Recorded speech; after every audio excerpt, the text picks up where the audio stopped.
بسم الله الرحمن الرحيم إن الحمد لله نحمده ونستعينه ونستغفره ونستهديه ونعوذ بالله من شرور أنفسنا ومن سيئات أعمالنا من يهده الله فلا مضل له ومن يضلل فلا هادي له وأشهد أن لا إله إلا الله وحده لا شريك له وأشهد أن محمدا عبده ورسوله وبعد. Në emrin e Allahut mëshiruesit mëshirbërësit, falënderimet e takon Allahut azza wa jall. Ata e falenderojmë dhe prej tij ndihmë dhe falje kërkojmë. I kërkojmë Allahut azza wa jall të na ruaj nga e keqja e vetëve tona dhe punëve tona, dhe atë të cilin e udhëzon Allahu azza wa jall nuk ka kush e humbë atë, dhe ai i cili zgjedh për veten e tij devijimin nuk ka kush e udhëzon atë përveç Allahut azza wa jall. Dëshmojmë dhe deklarojmë se nuk ka të adhuruar tjetër më drejt përveç Allahut azza wa jall, dhe se Muhamedi është rob dhe i dërguari i tij sallallahu alaihi wasallam. Në vijim, tema e sotshme me ndihmën e Allahut azza wa jall do të jetë bab salatul khauf, pra tema namazi i frikës, namazi i frikës. Dhe me këtë temë ne mbyllim pra ato në lidhje me pjesën e faljes së gjërave të cilët pra lidhen drejt për drejt me temën e pastërtisë. Pastaj hyjmë në një temë të tjetër e cili me ndihmën e Allahut do të jetë libri i xhenazës, pra që lidhet me të vdekurin. Pa diskutim që me ndihmën e Allahut azza wa jall na ka mundsuar pra ky lloj libri që të marrim tema të ndryshme dhe të jenë pra të zbukuruara me hadithet e dërguarit të Allahut sallallahu alaihi wasallam, një fik i cili është ndryshe nga ato fikët të cilët pra janë të bazuara në librat e fikut dhe janë pra jo të shoqëruara me hadithe. Pra kjo është një formë e fikut në mënyrën më të saktë. Pra kjo është dhe ajo çka të gjithë besimtarët pra duhet që të zgjedhin për veten atyne që çdo temë ta kenë të shoqëruar atë me argumenta dhe jo vetëm pra fjalë të bazuara tek imamllarat. Prandaj elhamdulillah Allahu azza wa jall i cili na ka mundsuar që të kemi në kohën tonë këto libra pra ku bëhet e lehtë për ne pra kuptimi i fesë Allahut azza wa jall. Dhe Allahu ja shpërbleft imamllarëve të cilët pra kanë qenë përpara, të cilët kanë ndruar jetë, dhe çdo dietare dhe imami i cili pra është i gjallë dhe i shërben pra islamit dhe selefizmit në këtë formë sa më të mirë për ne. Tema e sotshme me ndihmën e Allahut azza wa jall do të jetë bab salatul khauf, pra tema namazi i frikës, namazi i frikës. Dhe me këtë temë ne mbyllim pra ato në lidhje me pjesën e faljes së gjërave të cilët pra lidhen drejt për drejt me temën e pastërtisë. Pastaj hyjmë në një temë të tjetër e cili me ndihmën e Allahut do të jetë libri i xhenazës, pra që lidhet me të vdekurin. Pa diskutim që me ndihmën e Allahut azza wa jall na ka mundsuar pra ky lloj libri që të marrim tema të ndryshme dhe të jenë pra të zbukuruara me hadithet e dërguarit të Allahut sallallahu alaihi wasallam, një fik i cili është ndryshe nga ato fikët të cilët pra janë të bazuara në librat e fikut dhe janë pra jo të shoqëruara me hadithe. Pra kjo është një formë e fikut në mënyrën më të saktë. Pra kjo është dhe ajo çka të gjithë besimtarët pra duhet që të zgjedhin për veten atyne që çdo temë ta kenë të shoqëruar atë me argumenta dhe jo vetëm pra fjalë të bazuara tek imamllarat. Prandaj elhamdulillah Allahu azza wa jall i cili na ka mundsuar që të kemi në kohën tonë këto libra pra ku bëhet e lehtë për ne pra kuptimi i fesë Allahut azza wa jall. dhe Allahu e shpërbleft imamllarëve të cilët pra kanë qenë përpara, të cilët kanë ndruar jetë, dhe çdo dietare dhe imami i cili pra është i gjallë dhe i shërben pra islamit dhe selefizmit në këtë formë sa më të mirë për ne. Prandaj, sot me ndihmën e Allahut Azza wa Jall do mbarim këtë temë, e cila është namazi i frikës. Shkaku pse pra është i quajtur në këtë formë është se ky lloj namazi nuk falet vetëm se në ato momente kur frika është në vend banim ose në udhtim. Pra ky lloj namazi, të cilin do ta marrim më poshtë, bëhet vetëm nëpërmjet ose shkaktohet vetëm nëpërmjet kur personi qoftë në vend banim, qoftë në udhtim, ka frikë për veten e tij. Pra siç është lufta në këtë rast. Dhe argument për këtë është pra ky lloj namazi ka ardhur në Kur'an dhe në Sunet. Pra gjithë në Kur'an e ka përshkruar Allahu Azza wa Jall dhe në hadithe të dërguarit të Allahut sallallahu alaihi wasallam. Qa urtësia? Pra urtësia Allahu Azza wa Jall pra e ka ligjëruar këtë namaz dhe pse? Pra çfarë nën kupton me këtë? Çfarë arrim me këtë lloj veprimi?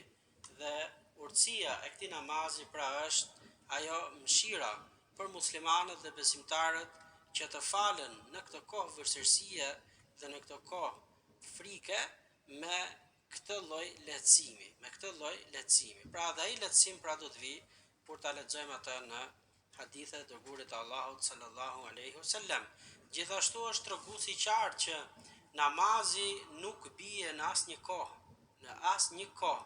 Pra namazi duhet falet në çdo kohë, qoftë ajo pra edhe në kohë lufte, dhe kjo nuk është një vështirësi si një vështirësi tjetër, kjo është një vështirësi e veçantë, ku pra prap gjithsesi namazi i besimtarit nuk bie, duhet që të falet në çdo kohë. Gjithashtu, pa diskutim se përderisa është ligjëruar për besimtarët si mëshirë dhe lehtësim për ta, po gjithashtu ka dhe rregullat e veta dhe nuk duhet që të lihet, por duhet që të falet në kohën e vet. Pra namazfalsi musliman zgjedh atë formë që i përshtatet dhe atë formë të cilët pra kur i bie kjo vështirësi dhe e shikon. Dhe format e këtij namazi janë të ndryshme. Sikur se ka ardhur pra në librat e fikut kur e kanë përshkruar se në sa forma është transmetuar nga i dërguari i Allahut sallallahu alaihi wasallam, dhe dietarët pra kanë thënë se kjo është në forma të ndryshme.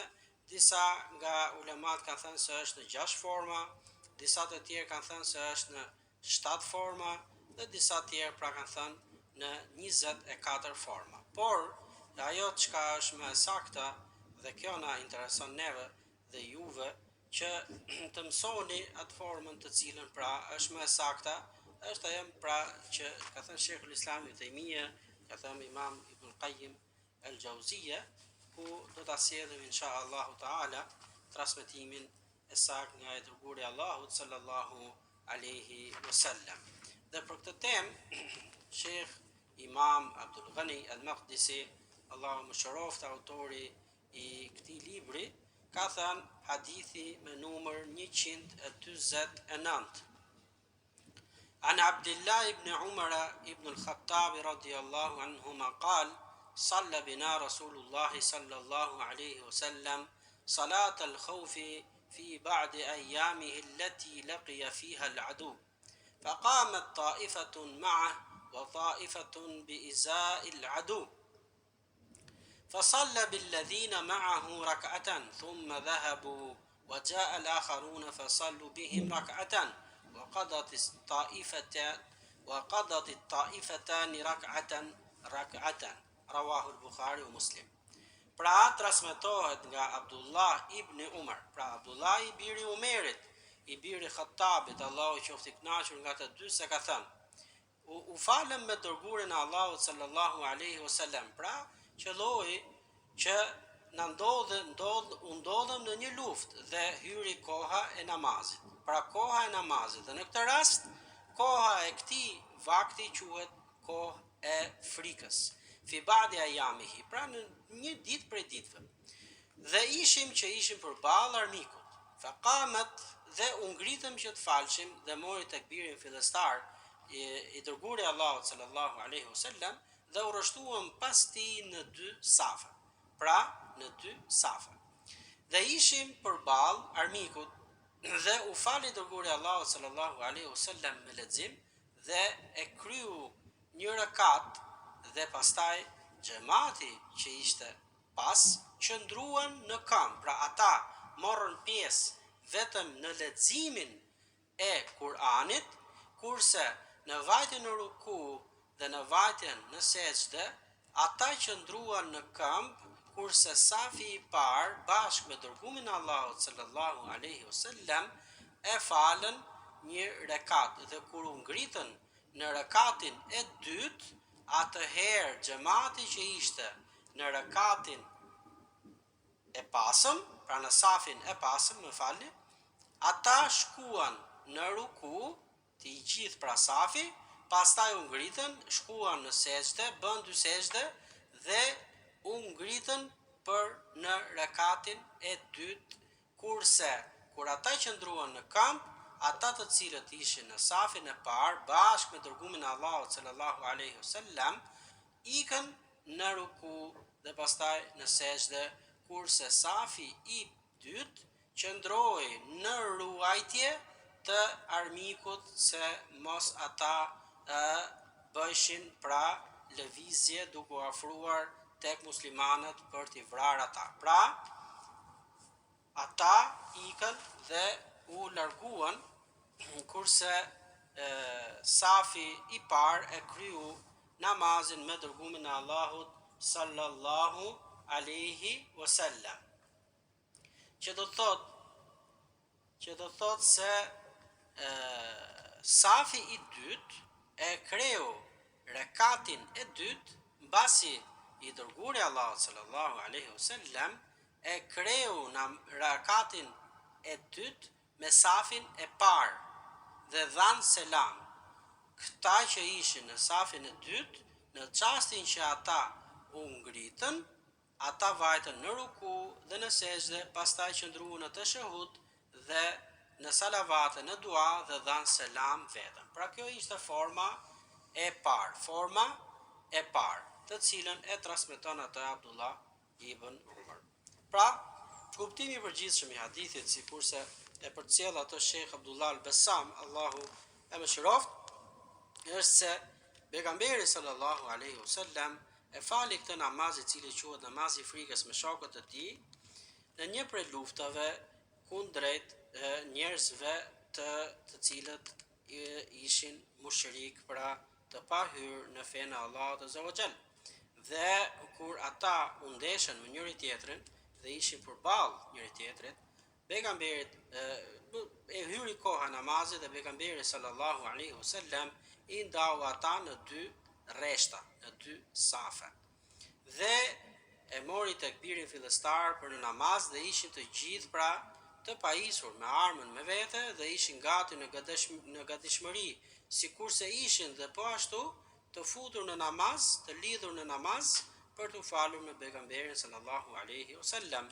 Dhe kështu pra, pasi mbaroi në leximin e Kur'anit dhe shkuan në ruku, iku vetëm safi i parë me pejgamberin sallallahu alaihi wasallam, kurse safi i dytë qëndron në këmbë duke ruajtur pra armikun se mos të afrohet për tek besimtarët. Dhe kështu kur ata u ngritën nga rukuja, e bën sejdën, u ngritën nga sejdja dhe u ngritën në safin, u ngritën në rekatin e dytë, atëherë safi i dytë vepron rukun, sejdën dhe ngrihet për në rekatin e dytë. Dhe në çast që ngrihet në rekatin e dytë, safi i dytë, atëherë i dërguari Allahut sallallahu alaihi wasallam me besimtarët shkon për të kryer rekatin e dytë të vetëm pas safin e dytë. Kështu pra shpresoj që të jetë e qartë për të gjithë dëgjuesit dhe për çdo pyetje, insha Allahu Taala mund ta drejtoni atë tek faqja e Telegramit të Revista Medina.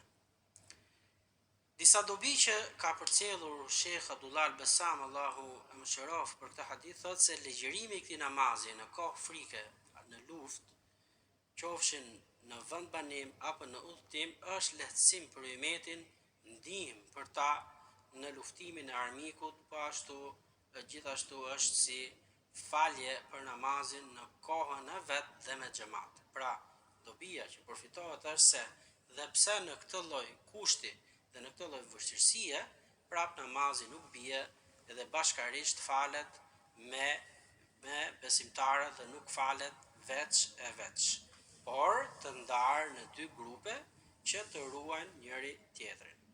E dyta është se çfarë forma ka ky namaz, është ashtu sikurse pra e dëgjuam nga hadithi që e transmeton Abdullah ibn Umar, po gjithashtu kemi dhe hadithin që e transmeton Salih ibn Khawat ibn Jubair. Gjithashtu janë pra 3 hadithe për temën, do t'i lexojmë ata në pak më vonë. Përfitojmë gjithashtu se lëvizjet e shumta me nevojë brenda në namaz nuk e prishin namazin. Pra, çdo lëvizje që është me shkak brenda në namaz është e lejuar dhe nuk e prish namazin ajo lëvizje. Namazi prishet atëherë kur besimtari lëviz brenda namazit pa nevojë dhe pa arsye. Pa nevojë dhe pa arsye, një lëvizje e cila në syrin e atij që të shikon tregon që ky njeri nuk është në namaz. Pra lëvizje që i përkasin asaj kohe kur ti je jashta namazit. Gjithashtu përfitim që përfitohet nga ky hadith është se duhet kujdesemi për ta falur namazin në kohën e vet dhe me xhamat. Pra kur i dërguari Allahut sallallahu alaihi wasallam për kujdeset që ta falim namazin në këtë kohë vështirësie dhe në kohë lufte, në kohën e vet dhe me xhamat, si vallë pra duhet veproj besimtari jashta kësaj vështirësie. Sa veta, sa grupe, sa njerëz pra nuk kujdesen për faljen e namazit, nuk kujdesen për ta falur atë në xhamat me muslimanët e tjerë. Kanë mundësi dhe nuk shkojnë që të prezantojnë dhe të marrin shpërblimin e Allahut Azza wa Jall që e ka përcaktuar për faljen e namazit me xhamat, i cili është 27 herë më shumë se sa falja e namazit veçmas. Pra vlera e namazit është e madhe tek Allahu Azza wa Jall. Ndaj besimtarët nuk duhet ta neglizhojnë kryerjen e saj. Ata duhet që të përkujdesen që ta falin në kohën e vet dhe bashkë me të tjerët.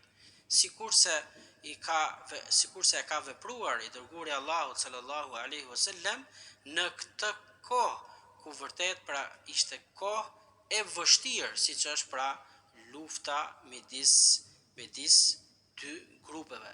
Dhe për besimtarët nuk ka lehtësim dhe nuk ka arsyetim që ta lërë namazit dhe ta vonojë nga koha e vet dhe mos ta falë atë në kohë, sikurse nuk ka të lërim pra për sikurse është pra kjo lloj kohe, kjo lloj përcaktimi, kjo lloj vështirësie që është pra dy luftimi me armikun.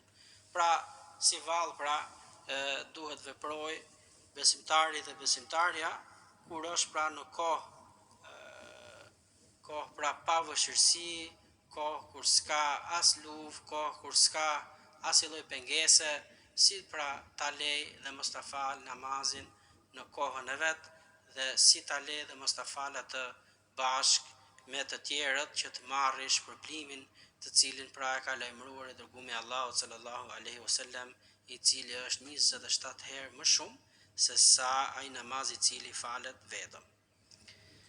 Kjo pra është dobi shumë e madhështore dhe duhet që mos ta lejojmë atë pa e vepruar, po mbas kësaj përkujtimi le të jemi më të kujdesshëm me namazin tonë. Gjithashtu përfitim tjetër të cilën e ka nxjerrë shehu Allahu mëshiroft është se duhet kujdesemi që të marrim masat që kur të falemi në namaz, pra nëse neve na qëllon që të falim një namaz, sikurse kjo ndodhi që i ndodhi të dërgurit Allahut dhe sahabëve, duhet pra që të marrim masa që armiku mos ta shfaros atë grup prej besimtarve.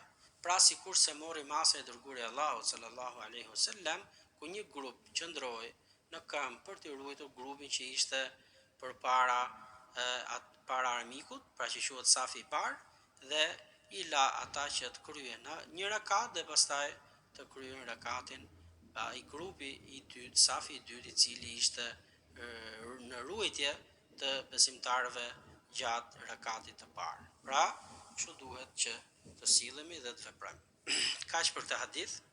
Hadithi vijues, i cili është me numër 150, an Yazid ibn Ruman, an Salih ibn Khawwat ibn Jubair, amman salla ma'a Rasulillahi sallallahu alaihi wasallam salata dhati ar-rika'i salat al-khawf, anna ta'ifatan saffat ma'ahu wa ta'ifatan wajaha al-adu, فصلى بالذين معه ركعة ثم ثبت قائما فأتموا لأنفسهم ثم انصرفوا فصفوا وجاه العدو وجاءت الطائفة الأخرى فصلى بهم الركعة التي بقيت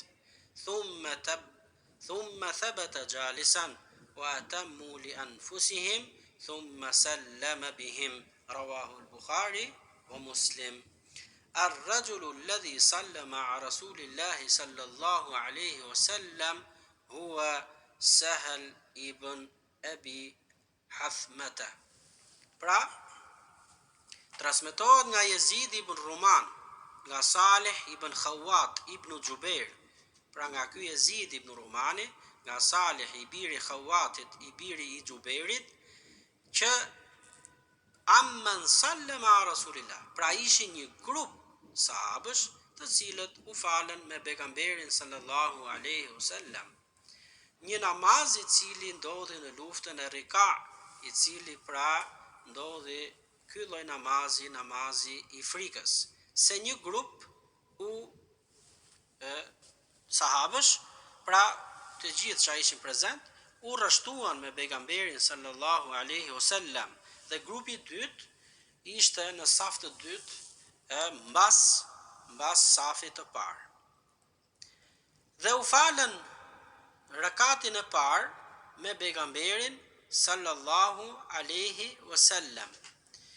E bën rukun, e bën sejdën dhe u ngritën për në rekatin e dytë. Dhe pejgamberi sallallahu alaihi wasallam filloi duke lexuar Kur'an për në qëndrimin në këmbë për rekatin e dytë. Dhe ata që ishin në safin e dytë bën rukun, bën sejdën dhe mbasi i kryen të dy sejdët, u ngritën për në rekatin e dytë dhe e kapën pejgamberin sallallahu alaihi wasallam duke lexuar Kur'an. Dhe këtu, pra, i dërguri Allahut e zgjati leximin e Kur'anit në rekatin e dytë që safi që ishte pas ta kapte rekatin e dytë. Kur u ngritën për në rekatin e dytë dhe i dërguri Allahut sallallahu alaihi wasallam ishte duke lexuar Kur'an, atëherë rekati safi i parë filloi duke vepruar me veprimet e rekatit të dytë, pra duke vajtur në ruku, duke vajtur në sejdë dhe duke u ngritur nga sejdë, duke vajtur ke e dyta, duke u ngritur prej saj, dhe pastaj në teshahud, në salavatet dhe në dua, dhe nuk dha selam i dërguari Allahut sallallahu alaihi wasallam bashkarisht me safin e parë, porse qëndroi ulur për të pritur safin e dytë dhe dhan selam ata të cilët pra ishin në rreshtin e parë. Dhe rreshti i dytë filloi duke vepruar veprimet që i përkasin namazliut, pra nga rukuja, nga sejdja, nga duat, nga teshahudi, salavatet dhe duat, dhe dhan selam bashkarisht me pejgamberin sallallahu alaihi wasallam. Pra kjo është një formë e dytë që është ndryshe nga forma e parë të cilën e përshkroi Abdullah ibn Umar radiallahu anhu, e cila pra e lexuam atë pak më përpara. Por kjo është forma e dytë me të cilën ka vepruar i dërguari i Allahut sallallahu alaihi wasallam, dhe kjo është transmetimi që vjen nga Salih ibn Khawat ibn Jubair radiallahu anhu. Ajo format, dhe pse janë në format të ndryshme, të gjitha ato janë në një situatë, e cila është situata e vështirësisë, dhe namazi falet ashtu sikurse na ndodh vështirësia. Pra në këtë rast vështirësia ishte se armiku ishte ballë për ballë me besimtarët dhe ishte në krahun e kiblës, dhe besimtarët ishin të drejtuar pikërisht përballë atyre. Dhe i dërguari i Allahut sallallahu alaihi wasallam, sikurse e lexuam më lart, ishte që u fal me të dy safet dhe veproi duke lexuar në rekatin e parë më pak Kur'an se sa në rekatin e dytë. Në rekatin e dytë lexoi më shumë Kur'an në këmbë dhe nuk vajti me safin e parë në ruku dhe në sejdë, por priti që të vinte në safi i dytë. Dhe kur ata u ngritën në këmbë dhe dëgjuan leximin e dërguarit të Allahut sallallahu alaihi wasallam, atëherë i dërguari i Zotit pra veproi atë që i përket namazfalësit me safin e parë, dhe safi i dytë qëndroi në ruajtje të besimtarëve se mos vall armiku i sulmon në këtë gjendje. Pra kjo është forma e dytë, dhe lufta është Dhatur Riqab, është një prej luftave të cilën pejgamberi sallallahu alaihi wasallam e ka bërë këtë luftë pra në fisin Gatafan, dhe kjo është midis Medinës dhe rrugës që shkohet për në Riyadh, që quhet një qytet Kasim. Aty i dërguari i Allahut sallallahu alaihi wasallam u ndesh me këtë grup i cili ishte fisi Gatafan, por nuk ndodhi luftë, dhe vetëse në të është transmetuar pra se pejgamberi sallallahu alaihi wasallam ka falur këtë namaz me këtë formë me sahabët radiallahu anhum, Allahu qoftë i kënaqur me ta. Dhe thon ulemat se shumica e tyre si Imam Shafi'i, si Imam Ibn Taymije, po ashtu Ibn Qayyim al-Jauziyje, kanë përzgjedhur këtë formë si formën më të përshtatshme për të falur në këtë lloj gjendje. Por gjithashtu kanë thënë se përderisa pejgamberi sallallahu alaihi wasallam ka falur sikurse kjo formë, po ashtu ka falur dhe formën e parë që e transmeton Abdullah ibn Umar, me cilën do formë ti zgjedh për ta bërë, mjafton që besimtarët të jenë të kujdesshëm dhe të jenë në shërbim të njëri tjetrit dhe mos të sulmohen nga armiku. Cilën do formë të përzgjedhësh, ajo është si tush e përshtatshme për ty. Pra, nëse ndodh që armiku të jetë në anën e kundërt të kiblës, atëherë safi i parë do drejtohet nga kibla, kurse safi i dytë do drejtohet nga armiku. Pra mund të qëllojë që të jetë me kurriz nga kibla i safit të dytë, dhe safi i parë falet me imamin dhe mbaron një rekat, dhe kur ngrihet për të lexuar në rekatin e dytë, atëherë rekati i parë përveç imamit kthehet nga armiku, kurse safi i dytë kthehet nga kibla dhe vepron veprimet që i përket namazfalësit në këtë rekat. Dhe mbasi ngrihet nga rekati i parë, safi i dytë i cili pra tham është kthyer nga kibla, atëherë rikthehet prap nga armiku dhe safi i dytë safi i parë rikthehet nga kibla, dhe imami i cili nuk kthehet fare përqendron në pozicion nga kibla duke lexuar Kur'an, atëherë shkon dhe mbaron rekatin me pjesën e safit të parë, kurse namazfalësit të cilët pra sapo shkëputen nga i safit parë, atëherë kthehen dhe drejtohen nga armiku, kurse safi i dytë shkon më përpara dhe kryen namazin duke u drejtuar nga kibla pra rekatin e dytë dhe jep selam veçmas. Kjo është formë të cilën pra e praktikon besimtari vetëse në këtë namaz. Pra sikur se tham, këto lloj lëvizjesh, të cilët janë të nevojshme dhe të domosdoshme, nuk e prishin namazin dhe pa diskutim që Allahu ja pranon dhe pa diskutim që ata kanë vepruar ashtu sikur se kanë parë pejgamberin sallallahu alaihi wasallam. Kaq për këtë hadith dhe hadithi i fundit i cili ka përcjellur Shehu Abdul Ghani al-Maqdisi për këtë temë është hadithi me numër 151. An Jabir bin Abdullah al-Ansari radiyallahu anhuma qal shahidtu ma Rasulillahi sallallahu alaihi wasallam salat al-khawf فصففنا صفين خلف رسول الله صلى الله عليه وسلم والعدو بيننا وبين القبلة فكبر النبي صلى الله عليه وسلم وكبرنا جميعا ثم ركع وركعنا جميعا ثم رفع رأسه من الركوع ورفعنا جميعا ثم انحدر بالسجود والصف الذي يليه وقام الصف المؤخر في نحر العدو فلما قضى النبي صلى الله عليه وسلم السجود وقام الصف الذي يليه انحدر الصف المؤخر بالسجود وقاموا ثم تقدم الصف المؤخر وتأخر الصف المقدم ثم ركع النبي صلى الله عليه وسلم وركعنا جميعا ثم رفع رأسه من الركوع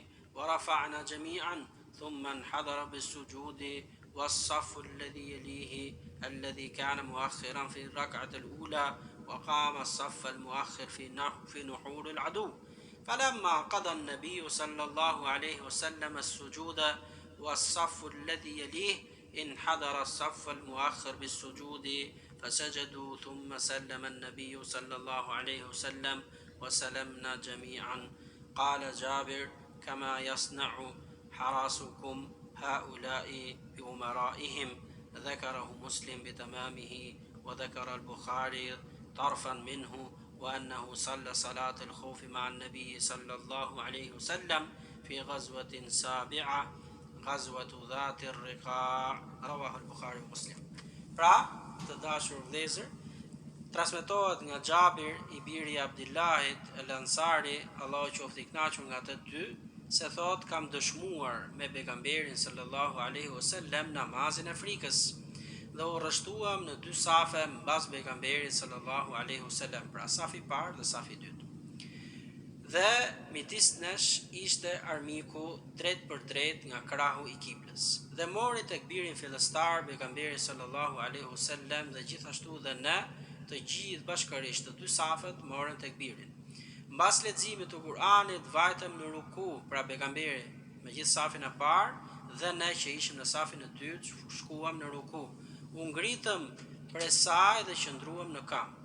Pastaj safi i parë bashkë me pejgamberin sallallahu alaihi wasallam shkuan për në sejdë, kurse ne qëndruam në kam për të ruajtur safin e parë mos armiku na afrohej duke na luftuar.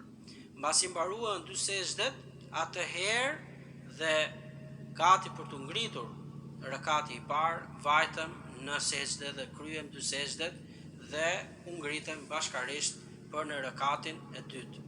Dhe kur u ngritëm lart, atëherë safi i parë u largua dhe u kthye në vendin e safit dytë dhe ata që ishin në safin e dytë shkuan në safin e parë bashkë me pejgamberin sallallahu alaihi wasallam dhe kështu lexoi Kur'an, pra pastaj vajtën në ruku bashkarisht, vajtëm dhe u ngritëm nga rukuja dhe safi i parë vajti në sejdë kurse safi i dytë qëndroi roje për mos t'u afruar armiku tek besimtarët. Dhe kur pejgamberi sallallahu alaihi wasallam bashkë me sahabët radiallahu anhum ngritën nga rukuja e dytë, atëherë safi i dytë vajti në sejdë, nga sejdë e dytë, atëherë safi i dytë u drejtua për në sejdë dhe kreu dy sejdët dhe qëndroi në tashahhud, në salavate, në dua dhe dha selam bashkarisht me pejgamberin sallallahu alaihi wasallam të dy safet. Pra kjo është forma e tretë. Forma e tretë të cilën e ka transmetuar këtë hadith Imam Muslim dhe Imam Bukhari në dy sahihet e të dy imamëve. Dhe thot Xhabiri radiallahu anhu, ne vepruam ashtu sikur se veprojnë njerëzit me prisat e tyre. Pra i ruajnë në atë formë, ashtu dhe ne e ruajtëm safin e parë, ashtu sikur se kujdesen njerëzit për prisat e tyre që mos vallë dikush vjen dhe i sulmon ata. Dhe ne pra vepruam me njëri tjetrin ashtu sikur se veprojnë njerëzit me priset e tyre. Pra ky hadith është forma e tretë dhe besoj se me ndihmën e Allahut masi ta ridëgjoni mësimin përsëri, do të jetë më e lehtë për ju dhe mbasi të lexoni dhe të treja hadithet, do ta keni më të lehtë për ta kuptuar. Dhe thon ulemat një dobi e cila është në këto tre hadithe është se falja e pejgamberit sallallahu alaihi wasallam në tre forma të ndryshme është se i është përshtatur armikut të cilin ka pas përpara tij. Pra, kur ne vajtëm në sejdë, thot Xhabiri radhiyallahu anhu, atëherë kur ishim në këmbë dhe në ruku, ne armikun e shikonim. Pra, të dy safet armikun e kishin përpara. Kurse kur shkonin në sejdë, atëherë armiku nuk ishte i dukshëm për ne. Prandaj vajti vetëm safi i parë, kurse safi i dytë priti që të mbaronte nga sejdja, të dyja sejdët, pra safi i parë. Dhe rekati safi i dytë priti që të mbaroi dhe mbasi mbaruan ata, atëherë shkuan për në sejdë safi i dytë, sepse safi i parë i ruante nga armiku. Pra, të tre format janë të ndryshme, sepse në të treja rastet sahabët janë falur ashtu sikur se janë ndodhur në luftë kundra armikut. Prandaj dhe shpresoj që të jetë qartë se dhe ajo gjykimi i marrjes së formës është se sikur se të ndodhet vështirësia, ashtu dhe i përshtatesh armikut dhe ashtu i përshtatesh namazit bashkarisht me besimtarët. Një dobi që ka përcjellur Shekh Abdullah al-Bassam, Allahu mëshiroftë, është se thot, këtu merr dhe kuptimi i saktë i fjalës së katër imamëve të medhhebëve të fesë tonë, i cili është medhhebi Hanefi, ku ka thënë Imam Abu Hanife, Imam Shafi'i, Imam Malik, Imam Ahmed, që thot, idha sahha al-hadithu fa huwa madhhabi. Nëse është i sakt hadithi, atëherë ta dini se ai është dhe rruga ime, pra medhhebi im. Ndaj i drejtohet të gjithë besimtarëve, që të jenë kujdesshëm dhe mos të jenë ndjekës fanatik mas medhhebeve të katër medhhebeve, pra qoftë medhhebi Hanbeli, qoftë medhhebi Hanefi, Shafi'i apo Maliki. Nëse argumenti është kundra fjalës së medhhebit tënd, pra kush do qoftë për katër medhhebeve, atëherë mos e ndiq atë o vllai i dashur, o motër e dashur, por se ndiq atë të cilën fjalën që e kanë thënë të katër imamllarët. Që nëse hadithi është i sakt, atëherë ndiqe se atje do ishte dhe fjala ime, atje do ishte dhe medhhebi im. Prandaj mos u bëj fanatik dhe mos e ndiq imamin verbazi dhe medhhebin verbazi dhe mos i mvesh imamit atë që nuk e ka thënë dhe nuk e ka vepruar. Sepse ata kanë vdekur dhe kanë lënë pas fjalën më të saktë dhe që tregon ty rrugën e duhur dhe rrugën që duhet të ndjekësh. Kush është? Është pra të ndjekësh argumentin kudo qoftë ai, sikurse është fjala pra që el mu'min, besimtari, është pra ndjekës i prehës ti. Pra kudo qoftë e vërteta, ai shkon pas saj. Dhe të ndjekësh pejgamberin sallallahu alaihi wasallam është gjëja e cila është e detyrueshme, është shtyllë dhe është e pa tjetërsueshme. Siç thot Allahu Azza wa Jall: "Wa ma ataakumur rasulu fakhudhuhu wa ma nahakum anhu fantahu." Sura Hashr, ajeti 7, që çka vjen nga pejgamberi sallallahu alaihi wasallam, merrni atë dhe veprojeni, dhe çka ju ndalon ai, ndalohuni prej saj.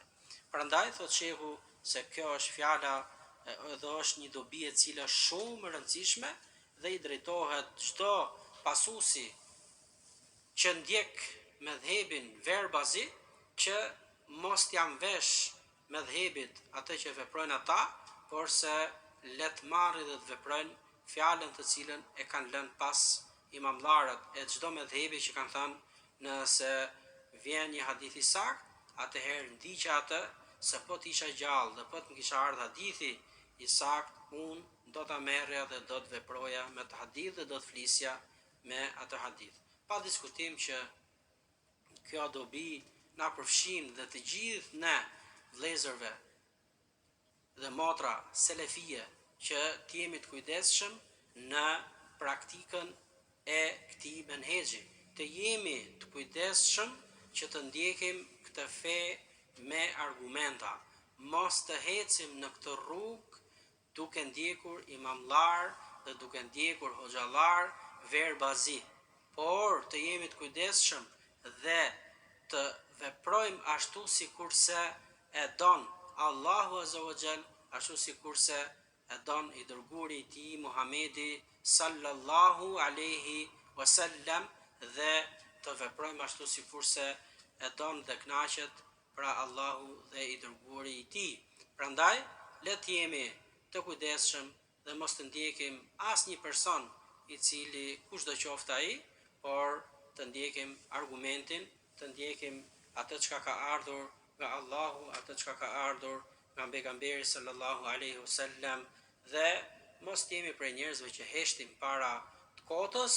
Nëse shikohet diçka e cila është në kundërshtim me menhexhin selefi, le të jemi të kujdesshëm dhe ta kapim hoxhën apo shehun apo dietarin në një pozicion ku i përshtatet atij dhe jo ta turprojmë atë dhe ta flasim në mesin e njerëzve, por t'i drejtohemi atij me edukat dhe me sjellje, që t'i themi se diçka për mua pra nuk është ashtu sikurse e ka përcjellur i dërguari dhe nuk është ashtu sikurse ka ardhur në Kur'an, prandaj dhe e këshillojmë atë në formën më të mirë. Kjo pra është e duhura, kështu duhet që të sillemi, kështu duhet të sillemi në çdo kohë. E lutem Allahun që të na japë sukses, të jemi për atyre njerëzve që kur i vjen e vërteta e ndjekin atë dhe nuk bëhen ndjekës të verbër ndaj njerëzve, dhe kur i vjen e ndaluara largohen prej saj. Amin. Subhanakallahumma bihamdik, ashhadu an la ilaha illa ant, astaghfiruka wa atubu ilaik.